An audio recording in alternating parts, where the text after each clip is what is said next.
Environnement et réformateur du Mali filɛ Nangouma RTV Mali kɔnɔ ani Mali kɔkan an ka foli b'aw bɛɛ lajɛlen bi wulada in na an n'an balimakɛ bɛ ɲɔgɔn fɛ n'o ye monsieur Sidibe Abdoulaye n'o ye leader d'opinion ye Mali kɔnɔ yan nɔ donc bi wulada in na an ni Sidibe bɛna jɛ ka masala dɔɔni. Tout d'abord Sidibe, bonsoir. Bonsoir. Kadi Amifo, le réformateur du Mali, Paji Sanfé. La claque en malien Beladjel Info, Mali Konani, Mali Koka, en Afrique, Beladjel. Salam alaikum. Monsieur Sidibe, la question following posée pour le gouvernement qui nous a daté une prévoit élection. Et à qui élection c'est la qui a bon ou bien nation colonel de Wada, nous c'est les dames dans nos foyers. Bon, alhamdulillah, moi je pense élection c'est la qui candidature tu vois Chili là mais ni au cours de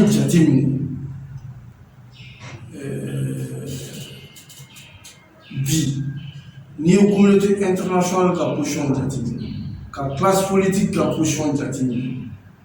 ka vraiment yɛrɛ ka position jateminɛ i bɛna ye ko gɛlɛya ba de bɛ yen ko gɛlɛya non seulement hali ni ŋaniya jɛlen bɛ maa min na i tɛ se ka élection in ka date min bɛ yen nɔ février 2022 k'a kɛ ka bɛn a cogoya si ka da mun kan mais n bɛ se ka a fɔ nin ko in n'an bɛ maa jalaki an bɛ jɔn jalaki o ye premier ministre Sukɛli Kɔkala Mayiga parce que ka da mun kan ale ye plan d'action gouvernemental min kɛ CNT ɲɛkɔrɔ ni CNT a validé a ye layidu di maliyɛn bɛɛ ma k'a fɔ ko baara bɛ se ka kɛ a ka fili filanan ye mun ye a tilala bi a bɛ k'a fɔ ko assise de b'a ɲini n'o y'a sɔrɔ dɔ bɛ fara transition délai kan ou bien fɛn fara kan assise de bɛ bɔ n'o ye mais munna ale ka plan d'action gouvernemental la a ma proposé o kɔnɔ k'a fɔ assise n tɛna se ka layidu di k'a fɔ nin don kɛrɛnkɛrɛn na n bɛ se ka élection kɛ a kun kan k'a fɔ assise n b'a laɲini an bɛna assise mun kɛ assise de bɛ se k'a fɔ délai mun fɔra élection na n'a bɛ se ka kɛ ou bien n'a tɛ se ka kɛ ale nakan kun kan ka k'o de ye wa o kun bɛ kɛ sababu ye fɛnɛ ka bɔda di hali président de transition ma Assimi parce que Assimi ye layidu di siɲɛ joli communauté internationale CEDEAO ma k'a fɔ a bɛ délai respecté mais Sukɛli nali mun kɛra Sukɛli kun kan k'a jira k'a fɔ ale bɛna baara in kɛ cogo min tiɲɛ yɛrɛ la délai tɛ se ka respecté mais fo bɛɛ k'a faamuya laɲini jumɛn kun bɛ Sukɛli bolo o ye laɲini fila de kelen sabatira o laɲini fɔlɔfɔlɔ kun ye mun ye a bɛ se ka kɛ premier ministre ye cogo di wa bi ala y'o nɔgɔya kɛra premier ministre ye a ka laɲini filanan ye mun ye ale bɛ se ka to premier ministre ya in na cogo di fo k'a fɔ transition banna a ka élection organisée jɔn bɛ se k'o k'a ye bi M5 tɛ jɔn bɛ se k'o k'a ye bi c'est le pouvoir ye jɔn ye Assimi donc Sukɛli il va faire semblant il va jouer les stratèges pour que ka kɛ i b'a fɔ Assimi bɛ mun laɲini ale bɛ ka baara kɛ n'o de ye donc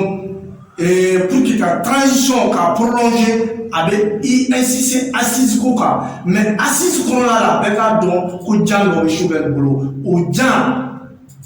il va comprendre le pouvoir ka fanga tila gouvernement ni président ni ɲɔgɔn cɛ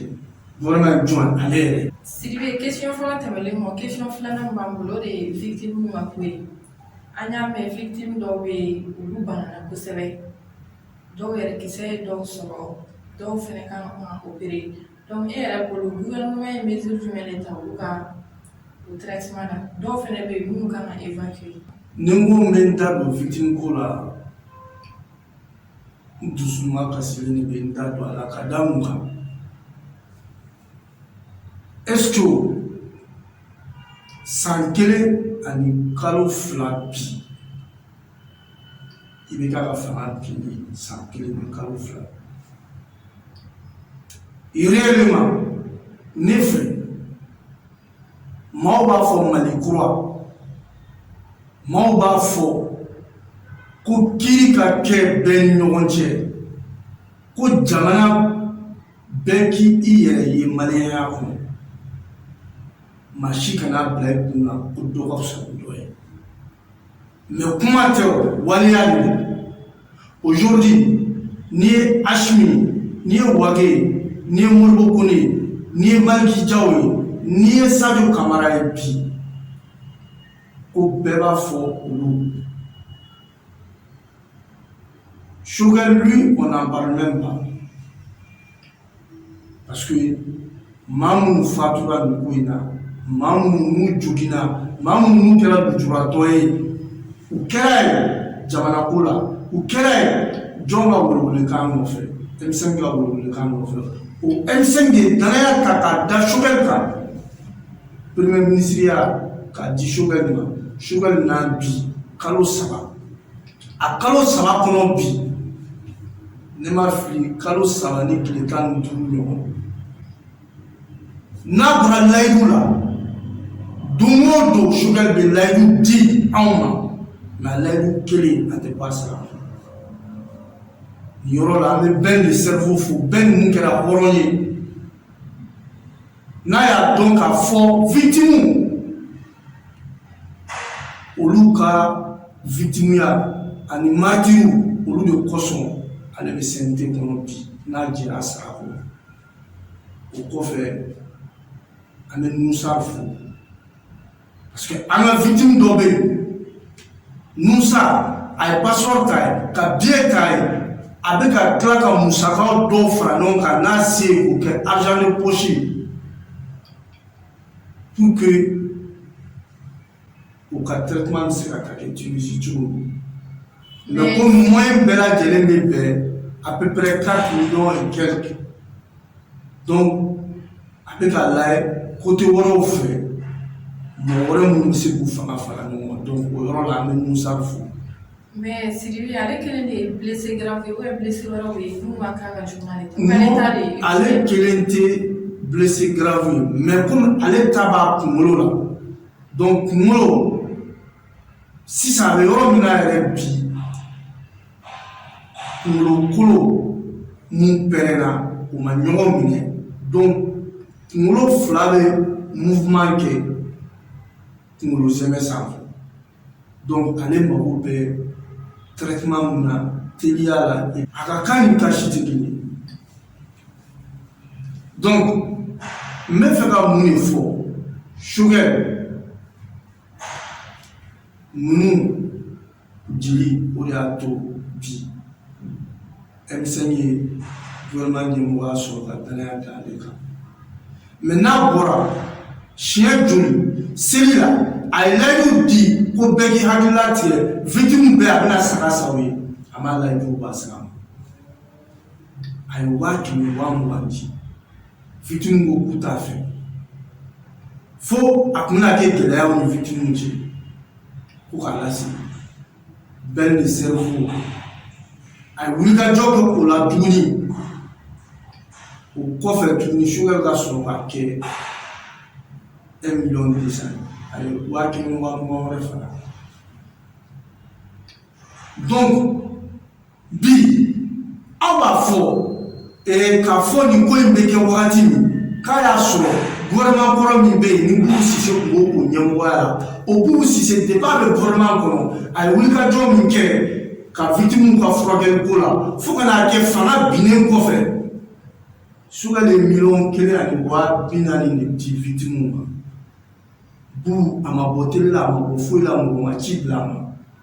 Bubu ye 1,000,000 joli ta ka fara ɲɔgɔn kan o seli don, seli su ka na di. O de kɛra jigilasigi ani hakililasigi ye victime ma, sinon n'a kun danna Choguel ta ma caman kun kasira. O kɔfɛ tuguni Choguel ye layidu da an ma k'a fɔ n ka lɛtiri kɛ o don ne na ale ni bɛn an sigira primature kɔnɔ k'a fɔ ko ka courrier ka lɛtiri ci officiellement ka adresse a la k'ale bɛ fɛɛrɛ kɛ victime fɛn fɛn bɛ yen nɔ n'a mago bɛ furakɛli la u ka furakɛ minnu kan ka évacuer k'u bɛ évacuer ko yanni juma wɛrɛ cɛ dɔrɔn k'a bɛ budget débloquer a bɛnna musaka ma au nom de l'État an ye lettre adressée Choguel la lundi nata u b'a kɛ 2 semaines ka tila lettre an tilala k'a kɛ courrier confidentiel ka taa di a ka secrétaire particulier ma secrétaire général particulier donc allez bi sans suite mais est-ce que au Choguel bɛ mun fɔ a da la réellement k'a fɔ Maliko ya hami maa minnu bɔra e nɔfɛ ni olu bɛ yen nɔ bi ko marifakisɛ b'olu la n'olu bɛ yen bi k'u fatura k'u musow n'u denw to luwanse juru bɔ olu la e ma se ka foyi kɛ i naani bi cɛ kalo 3 mun bɛ kɛ jigilasigi olu est-ce que mɔgɔ kan k'i jigi da o kan ko Choguel bɛ se ka ko wɛrɛ kɛ Maliko la moi je pense hakilimaya la mɔgɔ tɛ se k'i jigi da o kan nin yɔrɔ la même profiter bɛɛ de cerveau foli kɔfɛ ka Nusar fo ka tila tuguni ka John fo ministre de la santé Jaminatu Sanare bi n'ale de bɛ solidarité kunna ka wele ka fɔ a ye ko sifinnakaw ko bi ko ko n'a dabɔra ale a ka cɛsiri bɛ yala bi gouvernement kɔnɔ ko muso don mais a ka cɛsiri ka bon bi gouvernement kɔnɔ hali ni cɛbakɔrɔ dɔw bɛ donc ka fo nin yɔrɔ la ka tila ka welewelekan bila a ma ko an ka victime dɔ bɛ n'o ye Sidi Mohamed Jara an mago bɛ dɛmɛ na a musaka bɛɛ lajɛlen bɛ taa 4 ni dɔɔnin mais Nusar ye passeport ta ka tila tuguni ka argent de poche o ta ka tila ka billet d'avion k'o fɛnɛ ta donc au billet d'avion même a y'o ta ka ban argent de poche a kun ye mun di a tilala tuguni k'an k'an jɔ k'a bɛ fɛɛrɛ kɛ ka dɔ wɛrɛ ɲini k'o fara kan pour que a bɛ se mɔgɔ wɛrɛw ma mun fana bɛ se ka mun kɛ pour que k'o fara kan o kɔfɛ tuguni an y'a ye Nusar tilala ka projet a ye projet dɔ ta ka a bila CNT ɲɛma donc je sais pas o jaabi gouvernement bɛna jaabi mun kɛ o la donc an bɛ Nusar fo donc n bɛ fɛ ka mun f'i ye bi victime ka ko a tɛ se ka fɔ n y'a f'i ye cogo min dɔw bɛ yen u fatula k'u musow n'u denw de to musow sojuru b'u la denw baloli ye maɲumantɔ ko ye dɔw bɛ yen nɔ u tɛ se ka baara kɛ tuguni u ka denbaya balo maɲumantɔ ko dan donc vraiment aujourd'hui ka tila tuguni ka président de transition ka wele ka fɔ a ye vraiment ale yɛrɛ mun ko k'a nana ko maliyɛnw jigi b'a kan bi k'a k'a yira victime na ko mun y'u sɔrɔ a y'u sɔrɔ fasoko de la ko mun y'u sɔrɔ k'a y'u sɔrɔ jamanako de la wa ale yɛrɛ fɛnɛ bi n'i y'a ye ale bɛ fanga kunna a kɛra ninnu jeli de sanfɛ parce que dɔw de kɛra lujuratɔ ye dɔw de fatura donc ko collectif tɔgɔ la an ye welewelekan bila bi mɔgɔw bɛ yen bali b'u la mɔgɔw bɛ yen u furakɛli ye problème ye ka fɔ depuis gouvernement kɔrɔ Bubu Sise n'o o taara furakɛli minnu kɛra o kɔnɔ ani wulikajɔ minnu kɛra o kɔnɔ o temps ni bi cɛ ko gouvernement foyi ma na a kɛra Mutawani o a kɛra Choguel o ka fɛɛrɛ dɔ bila komi o y'a sɔrɔ jamana ɲɛmɔgɔya t'ale yɛrɛ bolo mais bi jamana ɲɛmɔgɔya b'a bolo ko victime jigi kɛ Ala ye k'u jigi k'ale ka Jaminatu fɛnɛ wele ɲɔgɔn la donc vraiment n tɛna kuma caya n bɛ hakɛto ɲini n lamɛnbaga bɛɛ lajɛlen fɛ salamaleykum. Ok, Sylvia, an yɛrɛ b'i fo an y'i wele i nana an wele jaabi aw ka continuer ka abonné an ka page la n'o ye Réformateur du Mali RTV aw ka fɛnw aimer k'u partager i ka dernier mot ye jumɛn ye? Bon, ne ka dernier mot ye mun ye k'a fɔ maliyɛn bɛɛ lajɛlen bi an mago bɛ keleya la wa keleya fɛnɛ tɛ se ka kɛ ni an ma yafa ɲɔgɔn ma ka tiɲɛ fɛnɛ fɔ ɲɔgɔn ye ka yafa tiɲɛ kɔfɛ ka tila ka ɲini an lajɛbaga bɛɛ lajɛlen fɛ u k'u abonné a ka page la n'o ye le réformateur du Mali TV ka di k'i yɛrɛ fo ani k'i ka technicien Ibrahim ka fɛnɛ fo. Salamu aleykum.